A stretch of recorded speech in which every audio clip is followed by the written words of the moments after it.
हनुमान जयंतीला वानरांच्या पंक्तीची गोष्ट तुम्हाला ऐकायची आहे? चला तर मग जाऊया अकोल्यामध्ये। ही दृश्य आहेत अकोला जिल्ह्यातल्या बार्शी टाकळी तालुक्यातील कोथळी बुजुर्ग या गावातली। हनुमान जयंती निमित्त इथं खास असा उत्सव असतो, पण सगळ्यांना प्रतीक्षा असते ती एका खास पंक्तीची। ही पंगत असते इथं येणाऱ्या वानरांची। या गावातील मुंगसाची महाराज संस्थानच्या वतीनं या वानरांसाठी त्यांना आवडणाऱ्या मिष्टान्नाची पंगत देण्यात येते। विशेष म्हणजे हे सर्व वानर अगदी शिस्तीत पंक्तीत बसत मिष्टान्नावर ताव मारतात। या जंगलात गेल्या 20 वर्षांपासून ही परंपरा जपली जातीये।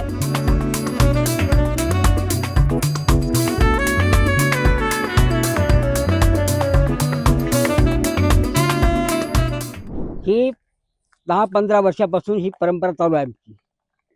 ही वानर प्राणी नसून ही मानव प्राणी आहे।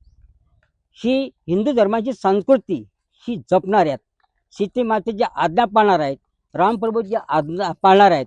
म्हणून मी त्यांना एक रामप्रभूचा एक अंश चैतन्य परब्रह्म स्वरूप याच्यामध्ये आहे, म्हणून मी त्यांची एक आत्मभावी त्याची सेवा करतो। ही कोणावर अन्याय न अत्याचार करणारे आहेत, रामप्रभूची आज्ञा पाळणारे असून सीताफळ रामफळाला सेवन करत नाहीत। म्हणून ही सर्वात श्रेष्ठ हनुमंतरायात आज गाव परत मारुतीरायाचं मंदिर आहे।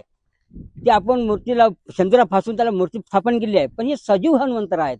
या सजीव हनुमंतरायाला रोजच्या तारखेला तुम्ही जर भोजन दिलं तर हे अन्नाचे अपेक्षक आहेत, त्यांना रोज अन्न असावं ही प्रत्येकाच्या मनामध्ये भावना असावं की प्रत्येक आपल्या प्रांतातनी आपल्या परिसरात जे वानरसेना असेल यांना प्रत्येकाने आपल्या परिवारातलेच आणि भूमी ही पुत्र आहेत, म्हणून त्याची अन्नाची आणि व्यवस्था करावी।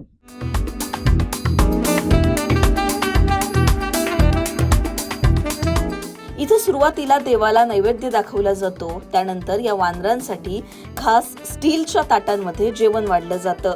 ताट तयार होताच वानरांची अख्खी टोळी झाडावरून खाली येते आणि जेवणावर ताव मारते।